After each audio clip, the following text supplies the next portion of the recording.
നോമ്പിന്റെ 4-ാം ആഴ്ചയിലെ തിങ്കളാഴ്ച 2026 മാർച്ച് 16. ക്രിസ്തുവിലുള്ള എന്റെ പ്രിയപ്പെട്ട സഹോദരീ സഹോദരന്മാരെ, ദ്വാരകയിലെ രാജാവായ ശ്രീകൃഷ്ണന്റെ ബാല്യകാല സുഹൃത്തായ സുദാമൻ എന്ന ദരിദ്ര ബ്രാഹ്മണനെ സങ്കൽപ്പിക്കുക. സുദാമൻ കടുത്ത ദാരിദ്ര്യത്തിലായിരുന്നു ജീവിച്ചിരുന്നത്. ഒരു ദിവസം അവന്റെ ഭാര്യ അവനെ തന്റെ പഴയ സുഹൃത്തിനെ കാണാൻ പ്രേരിപ്പിച്ചു.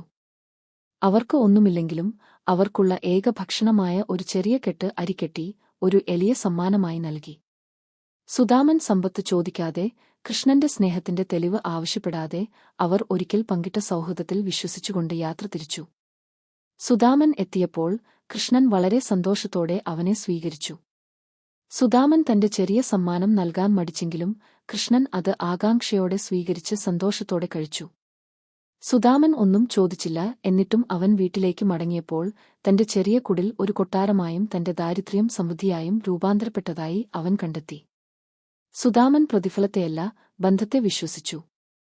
ആ വിശ്വാസം നമ്മെ ഇന്ന് നാം കേട്ട സുവിശേഷത്തിലേക്ക് കൊണ്ടുവരുന്നു. യോഹന്നാന്റെ സുവിശേഷത്തിൽ നിന്നുള്ള ഇന്നത്തെ സുവിശേഷത്തിൽ യെരൂശലേമിൽ അടയാളങ്ങൾ പ്രവർത്തിച്ചതിനുശേഷം യേശു ഗലീലയിലേക്ക് മടങ്ങുന്നു. പലരും അവനെ സ്വീകരിച്ചു. പക്ഷേ ദുഃഖകരമെന്നു പറയട്ടെ, അവരുടെ വിശ്വാസം അദ്ഭുതങ്ങളിൽ ആശ്രയിച്ചിരുന്നു. യേശു അവരോട് പറയുന്നു, നിങ്ങൾ അടയാളങ്ങളും അദ്ഭുതങ്ങളും കാണുന്നില്ലെങ്കിൽ നിങ്ങൾ വിശ്വസിക്കുകയില്ല. അവരുടെ ഇടയിൽ ഒരു രാജകീയ ഉദ്യോഗസ്ഥൻ വന്നു. അവന്റെ മകൻ മരിക്കുകയായിരുന്നു. നിരാശയോടെ അവൻ യേശുവിനോട് തന്റെ കുട്ടിയെ സുഖപ്പെടുത്താൻ അപേക്ഷിച്ചു. എന്നാൽ യേശു അവനോടൊപ്പം പോയില്ല. പകരം അവൻ പറഞ്ഞു, പോകൂ, നിന്റെ മകൻ ജീവിക്കും. നാടകീയമായ ഒരു അടയാളവും ഉണ്ടായിരുന്നില്ല. ദൃശ്യമായ അദ്ഭുതമില്ല. യേശുവിന്റെ വാക്ക് മാത്രം. ആ നിമിഷം ഉദ്യോഗസ്ഥന് ഒരു വഴി ഉണ്ടായിരുന്നു. അവന് തെളിവ് ആവശ്യപ്പെടാം, അല്ലെങ്കിൽ അവന് വിശ്വസിക്കാം.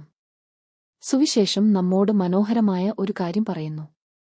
യേശു തന്നോട് പറഞ്ഞ വചനം ആ മനുഷ്യൻ വിശ്വസിച്ചുപോയി. അവൻ കാണുന്നതിനു മുമ്പ് വിശ്വസിച്ചു. അവൻ വീട്ടിലേക്ക് മടങ്ങിയപ്പോൾ യേശു ആ വാക്കുകൾ പറഞ്ഞ കൃത്യസമയത്ത് തന്റെ മകൻ സുഖം പ്രാപിച്ചുവെന്ന് അവൻ കണ്ടെത്തി. വിശ്വാസം ഇതിനകം സ്വീകരിച്ചതിനെ അദ്ഭുതം സ്ഥിരീകരിച്ചു. എന്റെ പ്രിയപ്പെട്ട സഹോദരീ സഹോദരന്മാരെ, ഇത്തരത്തിലുള്ള വിശ്വാസം മറ്റൊരു ലളിതമായ കഥ ഓർമ്മിപ്പിക്കുന്നു. കഠിനമായ വരൾച്ച അനുഭവിക്കുന്ന ഒരു ഗ്രാമത്തിൽ മഴയ്ക്കായി പ്രാർത്ഥിക്കാൻ ആളുകൾ പള്ളിയിൽ ഒത്തുകൂടി. എല്ലാവരും കൈകൾ കൂപ്പിയും ഉത്കണ്ഠാകുലമായ ഹൃദയങ്ങളോടെയുമാണ് വന്നത്. എന്നാൽ അവരിൽ ഒരു കൊച്ചുകുട്ടി കുടയും പിടിച്ചുകൊണ്ടുവന്നു. മുതിർന്നവർ പുഞ്ചിരിച്ചുകൊണ്ട് ചോദിച്ചു, എന്തിനാണ് കുട കൊണ്ടുവന്നത്?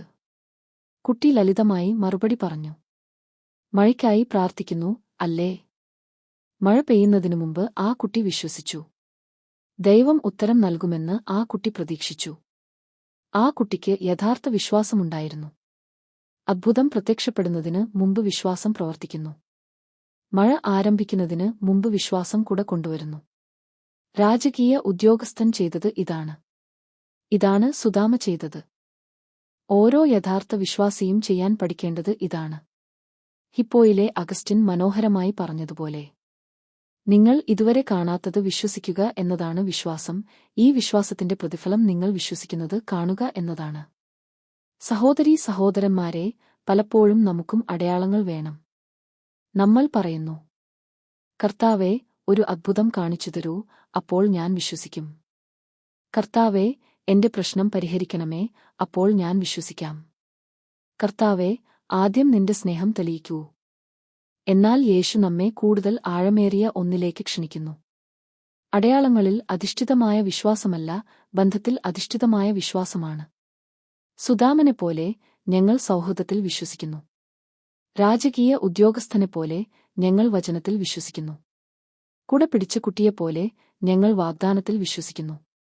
ഇന്ന് യേശു നമ്മിൽ ഓരോരുത്തരോടും ഒരേ വാക്കുകൾ പറയുന്നു. എന്നെ വിശ്വസിക്കൂ.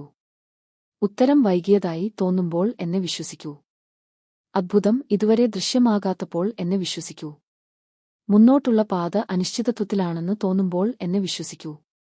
കാരണം യഥാർത്ഥ വിശ്വാസം അടയാളങ്ങളെയും അദ്ഭുതങ്ങളെയും പിന്തുടരുന്നതിനെക്കുറിച്ചല്ല, ഒരിക്കലും പരാജയപ്പെടാത്തവനോടൊപ്പം ദിവസവും നടക്കുന്നതിനെക്കുറിച്ചാണ് യഥാർത്ഥ വിശ്വാസം. നാം അവനിൽ വിശ്വസിക്കുമ്പോൾ അദ്ഭുതം കാണുന്നതിനു മുമ്പുതന്നെ എല്ലാറ്റിലും വലിയ സമ്മാനമായ ദൈവത്തോടൊപ്പം ജീവിക്കുന്ന ഒരു ജീവിതം നാം അനുഭവിക്കാൻ തുടങ്ങുന്നു. ആമേൻ. പിതാവിന്റെയും പുത്രന്റെയും പരിശുദ്ധാത്മാവിന്റെയും നാമത്തിൽ. ആമേൻ. Thank you for watching.